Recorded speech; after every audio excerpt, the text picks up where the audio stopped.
Today we're going to be brewing a FeePod reusable capsule. They create a really delicious brew in a wide variety of machines, so let's jump straight in. So first things first, you're wanting to source a coffee that is a nice dark roast. It just means that you'll get the absolute best out of your brew. Your extraction's only going to be as good as the coffee that you pop in the pod. So nice, fresh, robust, dark roast is going to be best. So before filling FeePod, you're going to want to determine which end the coffee flows through in your particular machine at home. So if you're using a machine where the coffee comes out of the capsule base, then you're going to be putting the filter in before the coffee grinds. If the coffee comes out of the top, the filter is inserted after. The K-fee model, the coffee comes out of the capsule base. So in this case, the filter needs to be placed into the pod before we start filling with the grinds. Pop your filter in. It doesn't have to be perfect, just press it in there as best you can. So with this particular Caffitaly model, the coffee comes out of the top, and so we will be inserting the filter after we've popped the coffee grinds in there. And ordinarily I'll just do like one scoop, then I'll give it a nice tamp and just add your coffee in increments and apply a little bit of pressure as you go.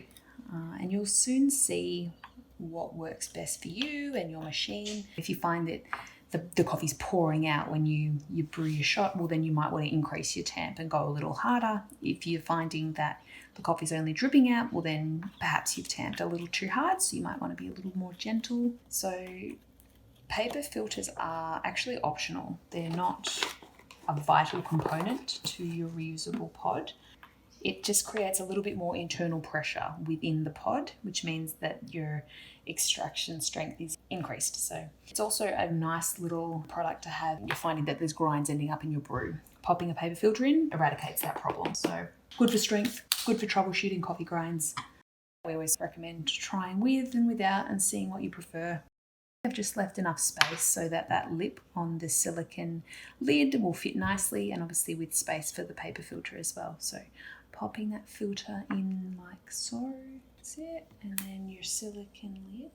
It's really important not to overfill your capsule, but just leave that nice space so that the lid fits on nice and cleanly. One of the really good things actually about these particular pods is that they do come with a silicone ring attached under the rim, and the reason that this is included is that it's a protective measure for your machine. It helps it to fit in nice and snugly without causing any damage. Occasionally you may own an older model and you can have issues with getting the lever down. The easy solution is simply removing the silicone ring. So it just gives great versatility with a wide variety of machines. So let's pop it in and see what kind of extraction we can get from this one.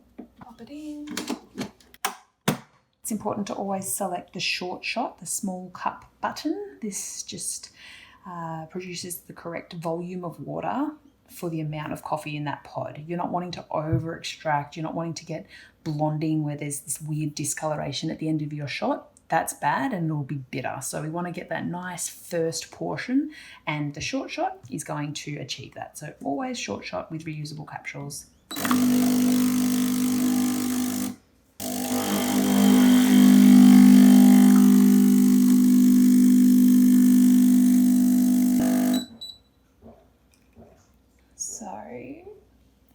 You can see here that flowed through pretty quickly.